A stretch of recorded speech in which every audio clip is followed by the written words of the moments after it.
My beautiful friends, hello. You know the drill. No chat to my side means that this is being recorded off stream. And the reason for that is because I'm going to talk about something that I can't talk about live because I don't want to spoil the experience for some people. The new Borat movie. I saw it on a television screen and I watched it. And the photons from the screen hit my eyeballs and the whole process, it was fantastic. Anyway, yeah, spoilers obviously. Um, the Borat movie is coming out as kind of a political flashpoint. I mean, we're like 2 weeks away from the election, and they drop it a day early to capitalize, I imagine, on the publicity they were getting from the Rudy Giuliani segment. I don't even know if I can show it like on YouTube because it's kind of grody looking, but essentially the gist is that there's a bit in the new Borat movie.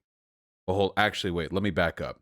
For those of you who don't know, the first Borat movie was a Sacha Baron Cohen movie where he pretended to be a wacky foreigner coming here to America to, experience American culture. And the point was it was a satire of Americans because the character Borat was able to draw out from his surroundings some really, really despicable behavior. The scene that I remember most clearly from the first Borat movie was the one where he's talking about like executing gay people with some Southern guy at a rodeo, and the Southern guy's like, "Yeah, well, we're trying to do that here too," or something like that.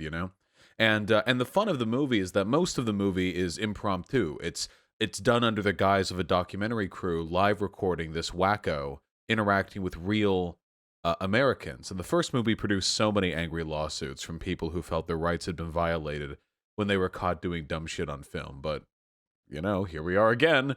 And in the second Borat film, there's a scene towards the end where Rudy Giuliani, who's one of Trump's top men, gets interviewed by the co-star of the movie, who is a fake journalist. Essentially, they set this thing up, and she essentially seduces him into going into the back room, and he's like reaching down into his pants, and then they run in and interrupt the skit, probably for legal reasons. I imagine that if Rudy Giuliani's penis had actually been on screen, they would have been in a whole host of in terms of publishing the movie, things would have gotten a lot more difficult. I don't know if the run-in at that time, right when Rudy had his hand in his pants, was coincidental or what exactly. But whatever the case may be, it was funny. I enjoyed the movie. I didn't like it as much as the first Borat movie. Maybe I'm just, I have less of a sense of humor than I did back when I was younger. But when I was watching the movie, by the way, if you guys want a review or something, fuck you. I'm not a fucking movie reviewer. Go watch the movie, okay? It's on Amazon Prime or whatever. I didn't get paid to say that, but that's where I saw it. And but the thing that really struck me as I was watching this was, wow, we really don't have any real left-leaning investigative journalism, do we? Not really.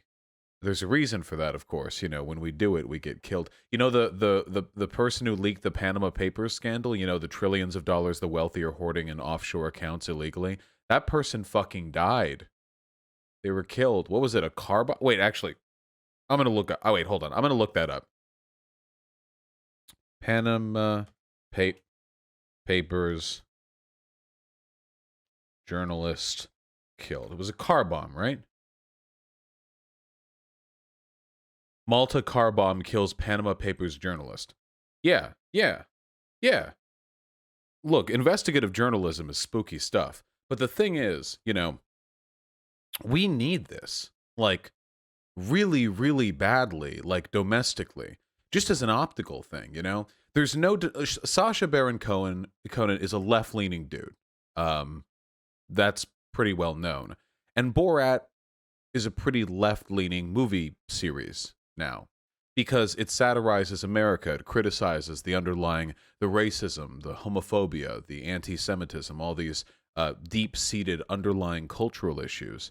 And, it's a delight for us to watch. Conservatives, I imagine, either don't like watching it or don't get the joke. I saw Matt Walsh on Twitter literally like a couple hours ago. I was doing errands. I was on Twitter. And I saw Matt Walsh saying something like, the first Borat movie was funny because Borat was the butt of the joke. Buddy, if you watched the first Borat movie and your takeaway was that the character Borat was the thing being made fun of, then you have exactly the same media comprehension I would expect from a conservative. Thank you. Well done. You've really held up to your really held up to the stereotype. Um, but man, dude, that investigative journalism thing, I keep thinking about it. Like that movie team was able to get a fake interview with Rudy Giuliani, got planted cameras, the whole 9 yards, and was able to pretty thoroughly embarrass the man in a way that is going to resonate up until the election. Like that stuff matters.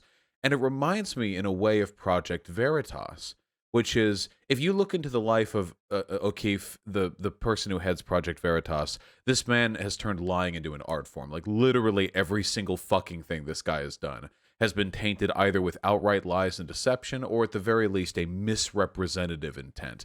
The guy never acts in good faith, but fuck me, is he effective.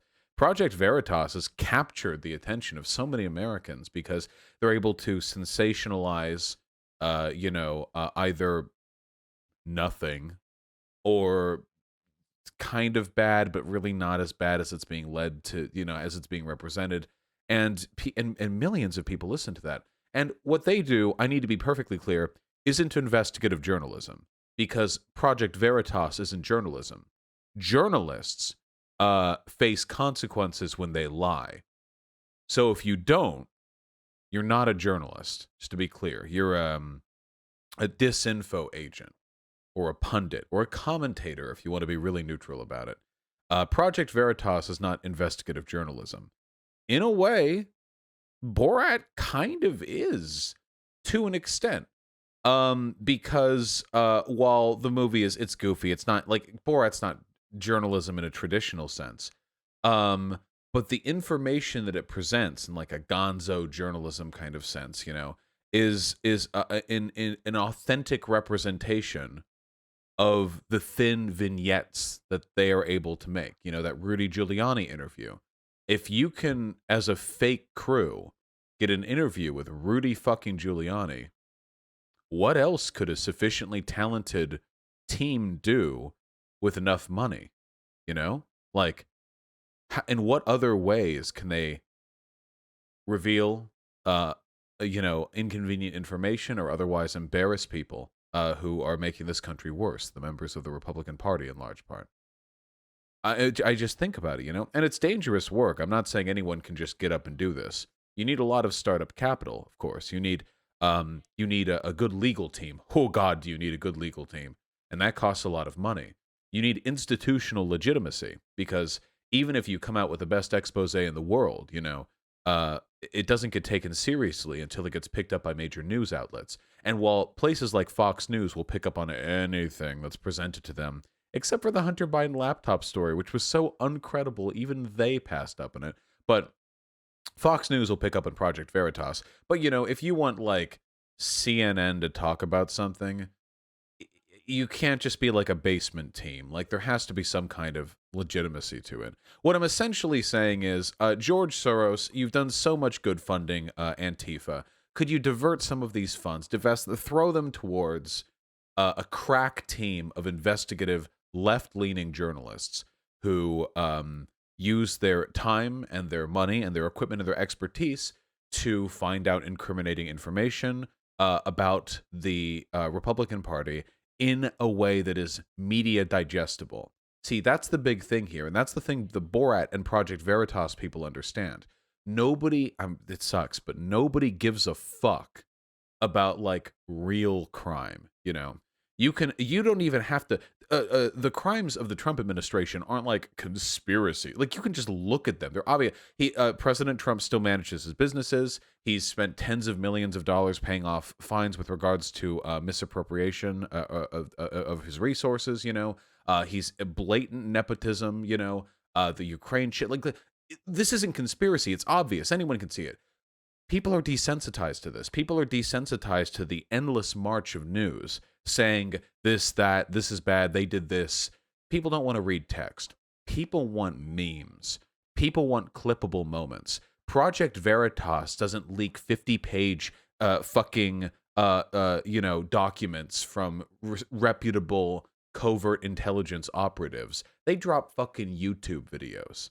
well-edited YouTube videos with spooky music. That's what the people want, okay? It sucks. That's the state our country's in. I want to win. Sorry. Borat knows this. That Rudy Giuliani shit has captured the national attention. All it took was one hidden camera, and I imagine quite a bit of time preparation and balls. But they got what they needed. And I want more, frankly. The election's coming up. I don't think anything that could be done now is going to meaningfully change the likelihood of any given results. I mean, I think that right now we're pretty much just hurtling towards the conclusion that's already been determined. It's just a matter of nobody knows what that conclusion is, but I feel like we've already arrived at it, more or less, unless some really big bomb drops, you know. But moving into the future, it should be the goal of every left-leaning person, socialist or left-leaning liberal, God, to make a mockery of fascism, of racism, of homophobia, of transphobia, of the Republican Party, and everybody with an R next to their name. And the best way to do that is not with comprehensive briefs, is not with extensive intel on misappropriation of funds. It's on getting these stupid, horny motherfuckers to embarrass themselves. You know, there's one other thing I saw. I just saw this on my feed a little while ago. I didn't know about this, but this investigative journalism work, it can really pay dividends, sometimes in ways you don't really want them to. This is a tweet from Shoeonhead. Hello. But it's also an image. Two of them, actually. Sacha Baron Cohen said he turned over disturbing Who is America footage to the FBI. The Who is America show, remember that was the one where he dressed up as like a former Israeli military combat expert. And they got that Republican fella to like scream the N-word while hobbling around with his pants down. It was great. That was phenomenal, by the way. Anyway, Cohen went on to explain how the concierge offered to connect him with a lawyer to silence the boy, but that wasn't the end of it. His character next inquired if the concierge could fetch him a date with a boy lower than bar mitzvah, but older than 8. And the concierge reportedly replied, "Yeah, I can put you in touch with somebody who can get you some boys like that." The stunt was considered too dark and wrong for even This Is America, and Cohen's team subsequently sent their footage to the FBI to investigate. According to Cohen, the Bureau evidently decided not to pursue the matter, though the actor noted this concierge had said that he'd worked for politicians and various billionaires. You don't need to be a QAnoner or a Pizzagator to think that the wealthy people in our country operate pedophile rings. That's been an open secret in Hollywood for a very long time. It has nothing to do with the Democrats or even the Republicans. It has nothing to do with hetero or homosexuality, Christianity or Satanism. Rich people are just sick fucks, and they can get away with shit because they have a lot of money and they have a lot of connections. And I would imagine that the feds are, hesitant to investigate things like that for their own safety. They get told from on high to not look too far into it. I'm serious, you know. You hear about these pedo ring busts from the feds, and they'll bend time and space to, oh, this guy sent an SMS message at 7:42 p.m. We tracked it back to a cell in Malta, and we geo-satellite located their position to record. They'll do anything to get these busts, but, like, again, a lot of the pedo shit in Hollywood and in Washington is kind of an open secret. The Epstein stuff is kind of an open secret for a really long time. Not much work being done there. If the institutions in our country can't crack open these cases, either because they don't want to or because there are people higher up than them who are encouraging them not to, then investigative journalism, good investigative journalism, might be the way through that. Also dangerous, by the way. Sacha Baron Cohen's probably not going to get fucking car bombed, but investigative journalism is a desperately dangerous profession. And I have a lot of respect for the people who do it. It's a shame that it's a dead art, especially on our side of the fence. So hopefully we can pick that back up. Anyway, yeah, it was Borat 2 fun movie. You should watch it. Okay, it's fun. It's fun. Funny man. Borat. My wife is. It's got the funny.